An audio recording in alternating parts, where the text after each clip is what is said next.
할렐루야. 용감하게 사셨습니까? 할렐루야 할 때는 아멘이 좀 컸는데. 당당하게 사셨습니까? 억지로 하는 거죠. 네. 큰 소리 치며 사셨느냐 하는 거죠. 우리가 많은 것을 가졌기 때문에, 혹은 난 공부한 게 많기 때문에, 혹은 우리 자식이 잘 나가기 때문에, 내가 그래도 꽤 괜찮은 회사를 운영하기 때문에, 내가 그래도 건강은 자신 있기 때문에, 내가 그래도 인맥은 꽤 괜찮게 든든하게 닦아놨기 때문에 자신 있다, 당당하다, 용감하다, 그런 얘기가 아닙니다. 그런 모든 조건은 갖춰지지 않았을지라도 하나님께서 내 편이시기 때문에 우리는 당당하고, 또 우리는 용감하고, 또 우리는 힘있게 이 믿음의 길을 걸어가는 줄 믿습니다. 하나님이 우리의 힘이 되신다는 거예요. 하나님이 우리의, 세상 말로 백이 되신다는 거예요. 그분이 내 백이신데, 우리가 세상에 나갈 때 왜 이렇게 눈치 보고 사느냐, 왜 이렇게 쭈뼛쭈뼛 하느냐, 왜 이렇게 세상이 나를 꼭 잡아먹을 것 같다라고 하는 그런 두려움, 불안, 근심 가운데서 살고 있느냐 하는 것이죠. 하나님이 나를 부르셨고, 하나님께서 지금까지 나의 인생의 모든 여정에 인도하셨고, 하나님께서 내 삶에 늘 동행하시고 역사하셨고, 하나님께서 함께 하셨기 때문에 놀라운 승리도 맛보았고, 날마다 하나님께서 공급하심도 경험한다라면, 교회 안에서만 감격이 아닌, 주일 아침 10시부터 오후 3시, 4시까지만 유효한 그 은혜가 아닌, 하나님의 은혜가 세상에서 24시간 7일 365일 항상 유효한 믿음의 삶을 멋지게 살아가시기를 주님 이름으로 축복합니다. 이 예수 믿는 즐거움이에요. 진짜 즐거움은 세상에서 감격하고, 세상에서 자신 있고, 세상에서 세상이 무엇라 그러든지 우리는 쓱 웃을 수 있는 그런 담대함이 우리 가운데 있어야 되는데, 문제는 용감하게 사셨습니까? 이 무슨 말이지? 아멘이 안 나오는 거예요. 그냥 앞에서 뭘 질문하면 교회에서는 아멘 해야 되나 보다 하고 하는 경우도 있지만, 정말 곰곰이 생각해보고 내 삶을 돌아봤을 때 내가 하나님 앞에, 그렇습니다 하나님, 제가 승리하고 살았습니다, 하나님 제가 이겼거든요, 예수의 이름으로 하나님 앞에 영광 돌립니다 하는 그런 아멘이 우리 가운데 터져 나와야 한다는 거죠. 여러분, 현실에 가면 왜 이렇게 자꾸 부딪힐까? 현실에 가면 왜 이렇게 자꾸 나약한 모습을 보일까 하는 거죠. 우리가 지난주에 살펴봤던 아브라함의 20장의 모습을 우리가 기억할 필요가 있습니다. 하나님께서 부르시고 나서 24년이라고 하는 긴 시간이 지났습니다.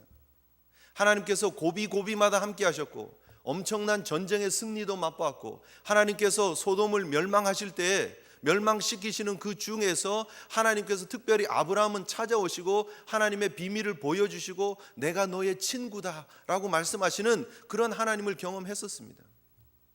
그런데도 지금 다시 아비멜렉 앞에 가서 눈치 보는 거죠. 야, 이 백성들은 하나님을 두려워함이 없는데 내가 혹시 이 땅에 내려갔다가 어려움 당하면 안 되니까, 그래서 자신의 아내를 아내라고 얘기를 하지 못합니다. 저 여인이 내 아내라고 얘기를 하지 못합니다. 사라를 누이라고 얘기를 합니다. 그랬더니 아비멜렉이 그 사라를 정략적으로 결혼하기 위해서 데리고 갑니다. 얼마나 부끄러운 모습입니까? 여러분, 우리가 세상을 살면서 그런 모습 보일 때가 있지 않느냐는 거예요. 세상 앞에서 우리가 하나님의 사람임을 당당하게 드러내지 못하고, 나는 믿음의 사람입니다, 나는 예수의 은혜를 입은 사람입니다, 나는 십자가의 구원의 비밀을 아는 사람입니다, 당당하게 이야기하기보다는 세상에 살아가는 그 원리들, 그 삶의 기준들 눈치 보고 쫓아가고 비슷하게 하려고 그러고, 우리는 원래 거기에 속한 자가 아닙니다. 세상에 속한 사람이 아니거든요. 세상에 가서 하나님의 기준을 선포하고, 세상에 가서 하나님의 복을 전하라고, 창세기 12장에 하나님께서 아브라함을 부르셨을 때 아브라함에게 복의 근원으로 삼겠다 했습니다. 아브라함이 축복하는 사람에게 하나님께서 복을 주겠다 했습니다. 그것이 아브라함에게 준 사명이었고, 그것이 아브라함이 누려야 될 하나님의 영광이었습니다. 그런데 축복해야 될 인생이 가서 눈치 보고 있는 거예요. 여러분 다시 성경을 잠깐 가서 보시면 20장 17절 한번 보십시오. 17절. 20장 17절 18절 우리 같이 한번 읽겠습니다. 시작. 아브라함이 하나님께 기도하매 하나님이 아비멜렉과 그의 아내와 여종을 치료하사 출산하게 하셨으니 여호와께서 이왕에 아브라함의 아내 사라의 일로 아비멜렉의 집의 모든 태를 닫으셨음이더라. 아멘이십니까? 이게 아브라함의 진짜 모습이어야 한다라는 거예요. 이것이 아브라함의 진짜 사명이어야 한다라는 거예요. 아비멜렉을 향해서, 그의 가문을 향해서, 그의 가정을 향해서 축복하는 것, 기도해 주는 것. 그래서 그들의 막혔던 문제들, 태의 문제가 닫혔습니다. 자식이 태어나지 않는 그런 여러 어려움이 있었습니다. 그것을 기도해 주고 풀어주는 일을 하는 것이 아브라함의 역할이어야 하는 거예요. 세상에 막힘이 있고 단절이 있고 어려움이 있는 그 세상을 향해서 하나님의 은혜와 복을 전하고 하나님의 은혜와 축복을 전하는 삶, 그것이 우리 성도의 사명인 줄 믿으시고 세상을 향해서 기죽지 마시고 세상을 향해서 축복하고 기도해 주시고 그들의 문제를 붙잡고 함께 중보해 주시고 그들의 문제와 함께 아파하며 기도해 줄 수 있는 하나님의 사명자들 되시기를 주님의 이름으로 축복합니다. 그게 우리 사명이에요. 아비멜렉이 아브라함이 기도해 주니까 우리 집안 태가 문이 열렸다라는 걸 알고 나서 아비멜렉이 아브라함을 얼마나 존경에 우러러 봤겠습니까? 처음 내려다보고 무시했던 그런 모습이 아니고 네가 왜 나에게 거짓말 했느냐고 책망하는 그런 모습이 아니고 기도해 주고 난 다음의 모습은 전혀 다르다는 거예요. 여러분 우리가 이 땅의 삶을 살면서 왜 이렇게 눈치를 보느냐? 결국은 믿음입니다. 결국은 우리가 왜 세상 앞에 주저주저 하느냐? 왜 세상 앞에서 용기를 잃어버리고 비겁하게 비굴하게 눈치 보며 사느냐? 믿음 없어서 그래요. 우리는 착각합니다. 내가 가진 것만 조금 있어도 내가 이렇게 안 사는데. 여러분 그렇게 얘기하죠. 솔직히 내가 조금만 더 가졌어도 정말 그러잖아요. 세상 앞에 가서 여러분 저 한 주먹감도 안 되는데 내가 막 그러잖아요. 막 억울해 하잖아요. 내가 부모만 좀 잘 만났으면, 내가 미국에 조금만 일찍 왔으면, 내가 영어만 조금 잘 되면, 그런 얘기 하지 않습니까? 여러분 우리가 영어가 조금 안 돼서, 우리가 가진 게 좀 부족해서, 우리가 조금 늦게 와서, 우리 자식이 조금 잘 안 돼서 그래서 우리가 세상 앞에 눈치 봅니까? 아닙니다. 저 내면 속으로 들어가시고 우리의 속을, 우리의 폐부를 점검해보고 열어보면 결국 그 속에 뭐가 있느냐? 믿음 없음이 있는 거예요. 하나님이 나의 하나님이 되신다는 그런 확신, 믿음이 없기 때문에 세상 앞에 가서 주저주저 하는 거예요. 그 하나님이 나를 불렀고 그 하나님이 나와 함께 하시고 그 하나님이 나의 삶의 배후에 지금도 역사하고 계시고 섭리하고 계심을 믿으면 세상 앞에 담대하게 여러분 나가셔서 하나님이 나의 하나님이라고, 나는 하나님의 사람이라고, 나는 하나님의 방법으로 사는 사람이라고 담대하게 외치고 그렇게 사시기를 주님 이름으로 축복합니다. 제가 언젠가 한 6년 된 것 같은데요, 춘향 얘기한 적이 있습니다. 기억나시는 분 계신지 모르겠습니다. 그냥 고전 소설입니다. 이야기입니다. 연애 소설이죠. 춘향이가 그 사또의 자제 이몽룡이를 만납니다. 그리고 자기의 남편으로 일부 종사하겠다고 결심을 합니다. 그리고 이몽룡은 그렇게 결혼을 해놓고 훌쩍 자기 아버지가 이렇게 정근 가시니까 같이 따라가 버려요. 따라간 그 이몽룡이 가면서 내가 장원급제해서 올 테니까 기다려달라 얘기를 하죠. 근데 이 춘향이가 자기 어머니가 기생이기 때문에 자기도 기생의 기구하는 운명을 살아갈 수밖에 없습니다. 변사또가, 그 나쁜 사또가 와가지고, 변학도가, 그죠? 와서 수청 들라 얘기를 합니다. 거부하죠. 거부합니다. 단호하게 거부합니다. 눈치 보지 않습니다. 재지 않습니다. 지금 떠나간 이몽룡이 언제 올지도 모르고 장원급제를 한다는 기약도 없는데 단호하게 거부합니다. 그리고 감옥에 들어가서 칼을 차고 앉아 있습니다. 시간이 어느 정도 흘렀습니다. 이몽룡이 그 마을에 왔다는 소식을 듣습니다. 거짓골을 하고 그 장모 집에 갑니다. 월매한테 가가지고 밥 달라 그러죠. 거짓골을 하고 가지고.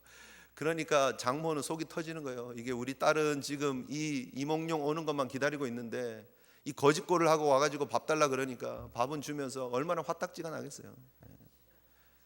밥 줬더니 체면도 없이 그거를 그냥 맞바람에 개눈 감추듯이 훅 하고 먹고 그냥 배부르다 그러고. 춘향이한테 얘기했더니 춘향이는 이 속도 없는 춘향이는 우리 서방님께 어머님 잘해 주십시오 이런 얘기를 하고 있고. 그런데 여러분 드디어 사또의 생일이 되었습니다.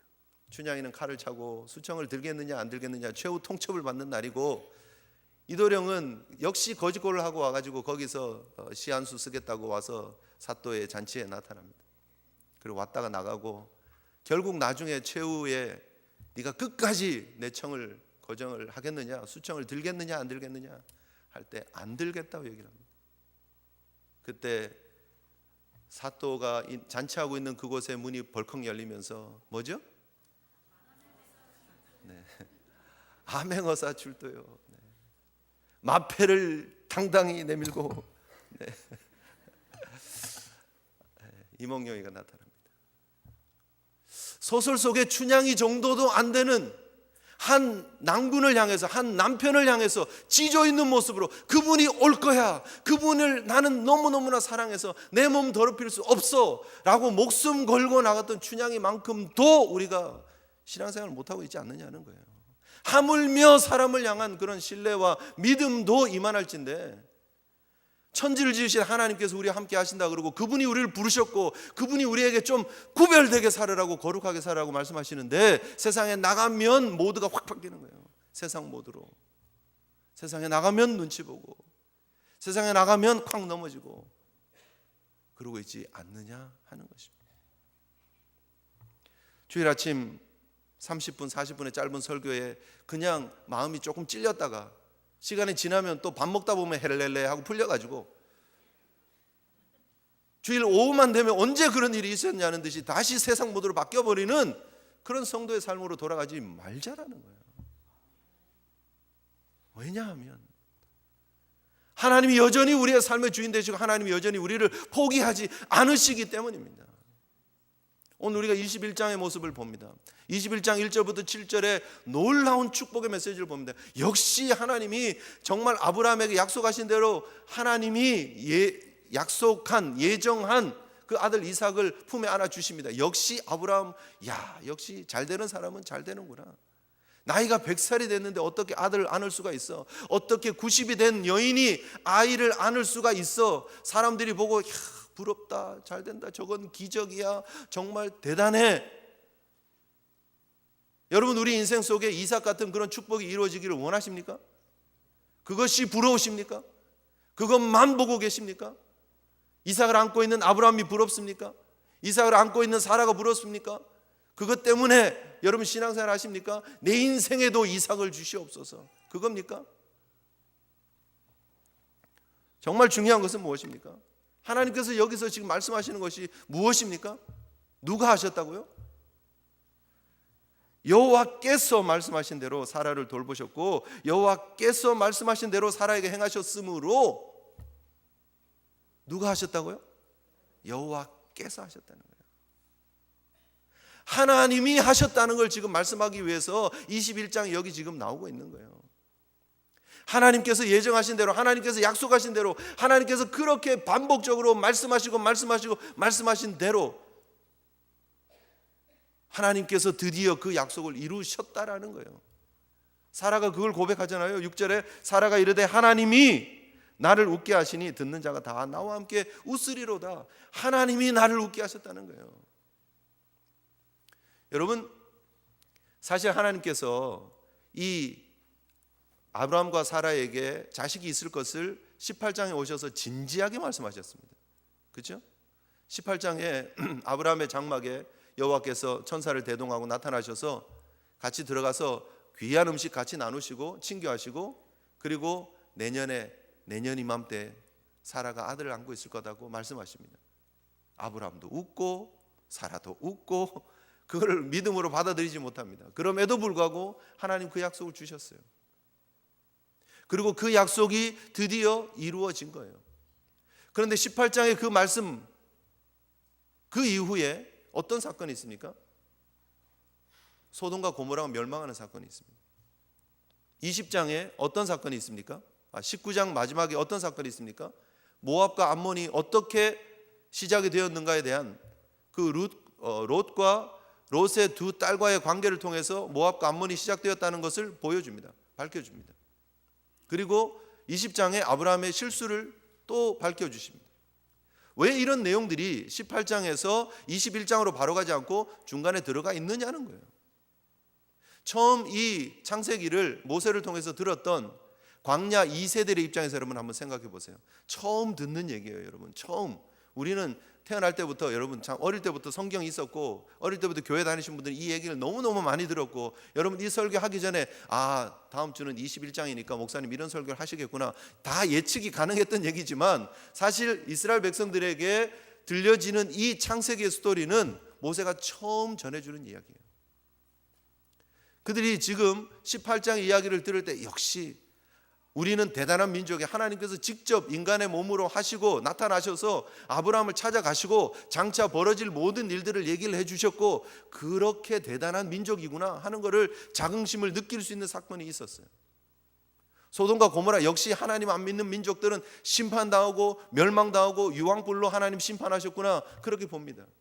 자신들이 보고 있는 모압 족속, 암몬 족속들이 역시 참 시작을 보니까 그랬구나, 우리가 그들 앞에서 기죽을 필요 없고 우리가 당당해도 되겠구나, 그런 자신감을 가지고 행복해하는 그런 시간에 20장 이야기를 들으면서 이스라엘 백성들이 이건 뭐지?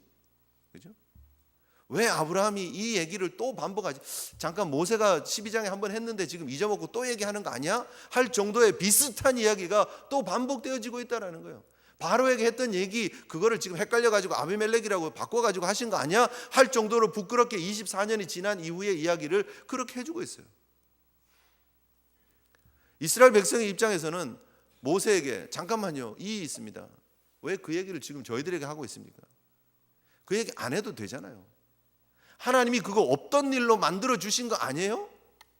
하나님이 아브라함에게 나타나셔서, 꿈에 나타나셔서 아비멜렉에게 나타나셔서 아비멜렉을 혼내고 아비멜렉이 없던 일로 하자 그러고 그냥 많은 짐승들 줬고 은 1000개 주면서 없던 일로 합시다 하고 했던 건데, 뭘 그걸 굳이 우리 광야 2세들에게 이걸 얘기를 해서 우리 기죽게 합니까? 이 얘기예요.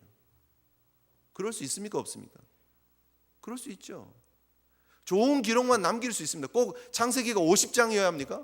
그들 이 주장을 하면 창세기가 꼭 50장이어야 합니까? 49장으로 끝내면 되지 20장 빼고, 그렇게 주장할 수도 있다라는 거예요. 광야 2세들 입장에서 보면 지금 그렇지 않아도 지금 광야 이 2세들이 지금 어떤 입장입니까? 40년 전에 어떤 일이 있었죠? 가데스 바네아에서 스파이들이, 정탐꾼들이 갔다가 돌아왔는데 그들은 장부고 우리는 메뚜기다 그랬어요. 메뚜기 같다 그래가지고 벌벌벌벌 떨었던 광야 1세들이었어요. 그래서 여호수아와 갈렙 외에는 다 부정적인 보고를 하잖아요. 그래서 그들이 하나님 앞에 범죄해서 광야 40년을 살았던 거예요. 그런데 여러분, 그 광야 2세들이 그 일을 다 잊어버렸겠습니까? 그렇지 않아요. 여러분 어릴 때 아랫목에서 할머니 할아버지들이 전해줬던 옛날 얘기 다 기억하시죠? 그리고 기회가 되면 또 그걸 여러분 자식들에게 또 하죠. 손주들에게 하죠. 그게 구전 문화가 있는 그 민족들이 특징이거든요. 근데 많은 경우 그런 구전 문화들이 있었습니다. 이스라엘 백성들이 이 창세기를 받기 전에 텐트 속에서 40년 동안 살면서 그들이 가족별로 모여가지고 옛날에 우리가 이런 일이 있었거든, 그래서 우리가 여기 광야에서 사는 거거든, 그 얘기를 했겠어요, 안 했겠어요? 했죠. 그럼 가나안 백성들이 어땠다는 걸 알았겠어요, 몰랐겠어요? 알았죠. 그 가나안 백성들을 향해서 지금 전쟁하러 가는데 민족적인 자긍심을 끌어올려서 사기충천하게 해서 가야 돼요. 아니면 민족의 부끄러운 얘기하면서 기죽이면서 데리고 가야 되는 거예요. 네? 생각을 해보세요. 왜 20장이 들어갔냐는 거예요. 하나님이 원하시는 것은 이스라엘 민족의 자긍심이 아니었어요. 우리가 아브라함의 후손이다, 우리는 특별하다, 우리는 대단하다, 우리는 할 수 있어, 그거를 심어주려고 하는 게 아니에요. 오늘도 여러분 잘 기억하셔야 됩니다. 하나님이 나를 통해서 역사하시는 그 하나님의 능력을 드러내는 게 크리스천의 삶이지, 여러분들 한 사람 한 사람 내가 대단하다, 나는 할 수 있어, 그 얘기를 하는 게 아닙니다. 그 잘못되어진 그런 가르침들이에요. 그거는. 성경이 우리에서 말하려고 하는 것이 무엇이냐, 광야 2세들에게 깨달음을 주려고 하는 기본적인 메시지가 무엇이냐면, 하나님이 아브라함을 부르셨고 하나님이 그 인생 가운데 개입하셨고 하나님께서 순간순간 믿음으로 이끌어 주셨고 실패하고 넘어진 순간 붙잡아 주셨고 지금까지 이끌어 주셔서 지금 이삭을 품에 안는 이 순간까지도 하나님의 은혜였다라는 거예요. 처음부터 끝까지 하나님이 하신다는 거예요. 이스라엘 백성들이 잊지 말고 기억해야 될 것이 무엇이냐, 지금 요단강을 건너서 이제 약속의 땅으로 들어가야 되는데 거기에 정말 거민들이 있는데 가나안 그런 칠족속들이 있는데 그들을 물리치고 승리할 수 있는 비결은 하나님이 하셔야 한다는 거예요. 하나님이 하셔야 된다는 거예요. 우리가 오늘 시작하면서 불렀던 찬양처럼 하나님의 은혜라고, 나의 나 된 것은 하나님의 은혜라고 고백하는 것, 그것이 진짜 믿음입니다. 우리가 예수를 믿으면서 슈퍼맨이 되는 거 아닙니다. 예수를 믿으면 하나님의 능력이 우리 가운데 나타나는 거예요. 왜? 우리가 그분 안에 있기 때문에. 왜요? 우리가 그분의 능력을 믿기 때문에.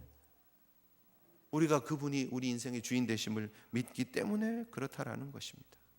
여러분, 우리 인생 가운데 하나님께서 그렇게 찾아오셨습니다. 여러분, 사라가 안고 있는 그 이삭이 부럽습니까? 그래서 내가 뭔가 해야 된다고 생각하십니까? 사라가 안고 있는 그 이삭은 사라가 아무것도 안 했는데 얻은 하나님의 약속의 성취입니다.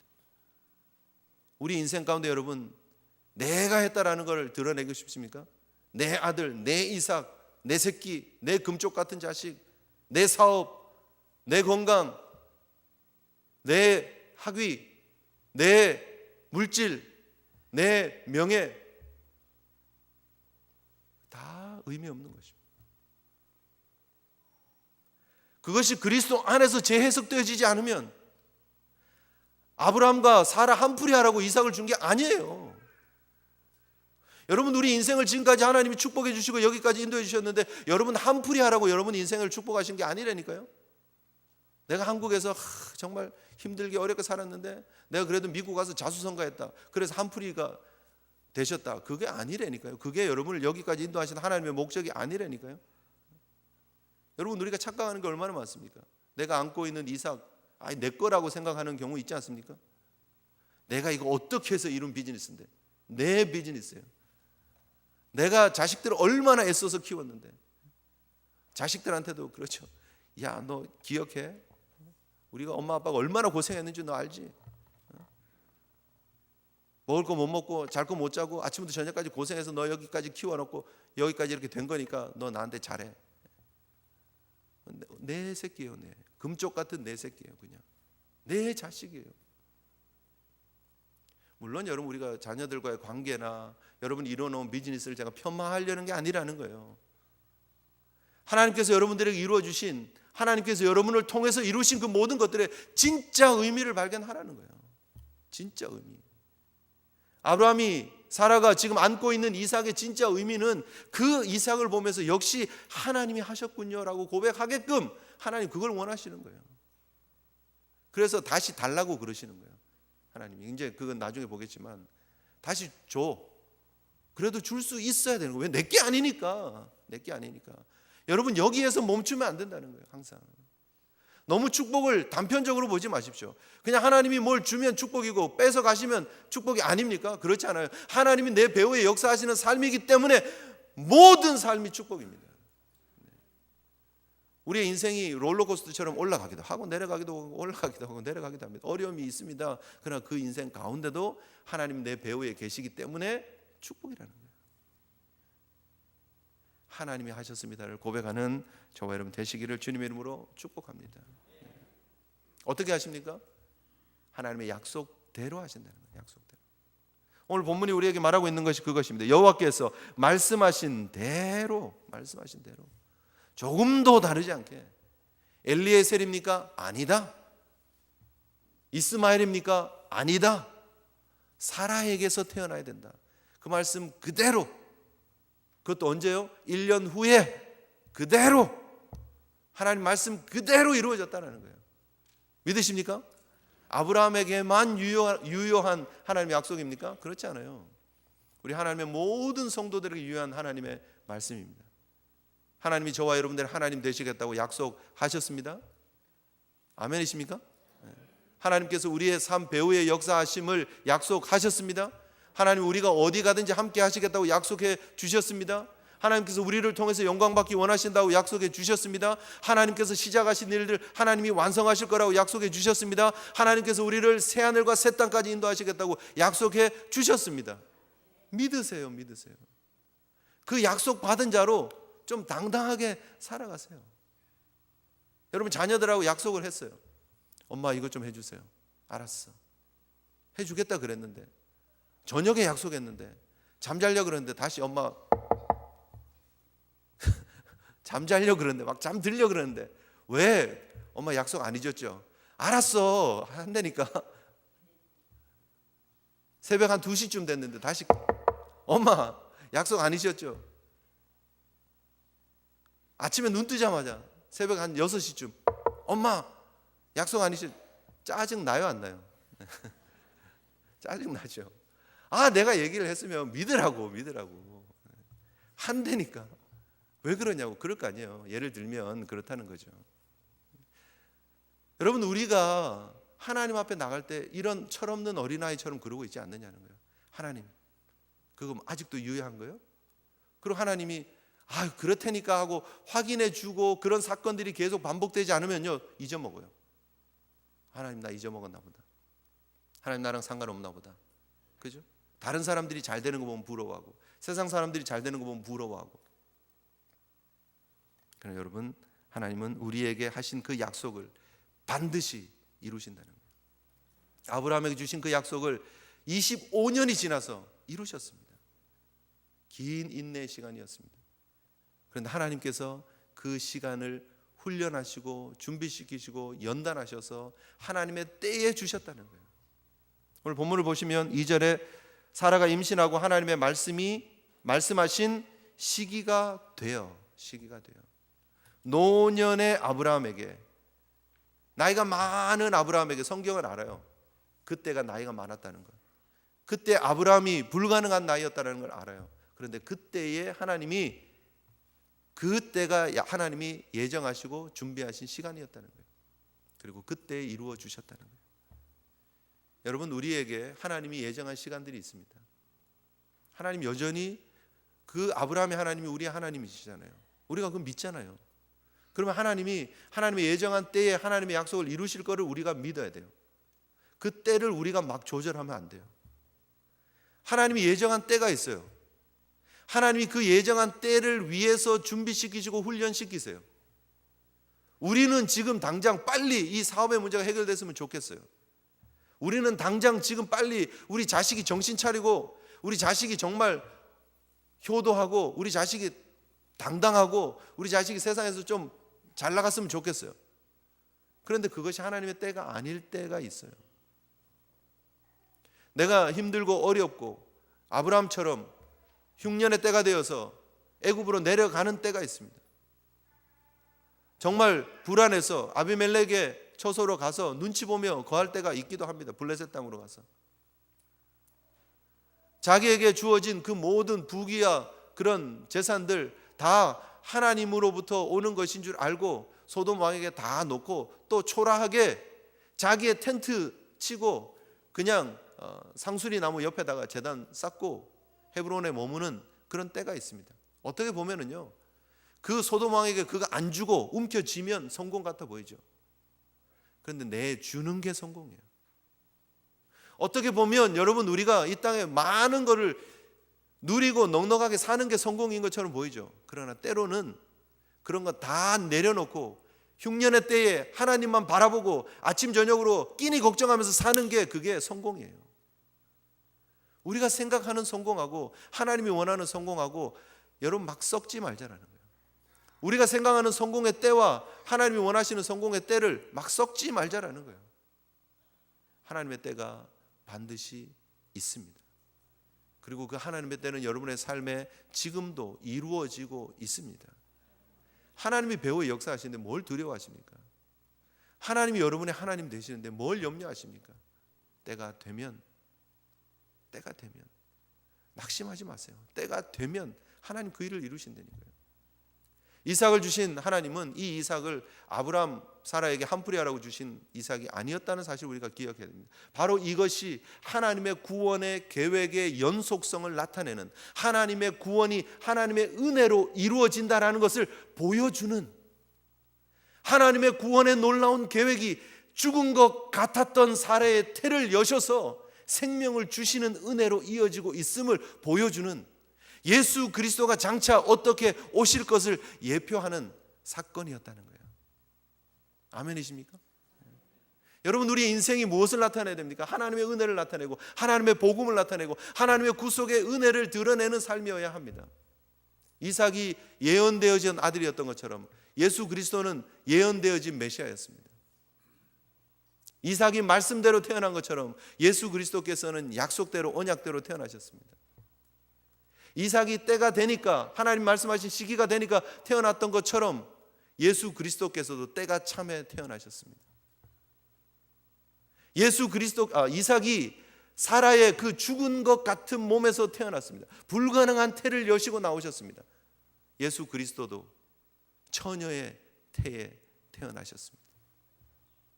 그것이 바로 성경이 우리에게 보여주고 있는 구속사의 진리입니다. 하나님의 생명의 역사의 비밀입니다. 여러분, 오늘도 우리가 아브라함에게 안겨져 있는 그 이삭의 그냥 이삭 좋겠다, 그 나이에 고추 달린 아들을 얻다니, 그게 아니에요. 그게 아니에요. 그 이삭의 진짜 의미를 보아야 된다.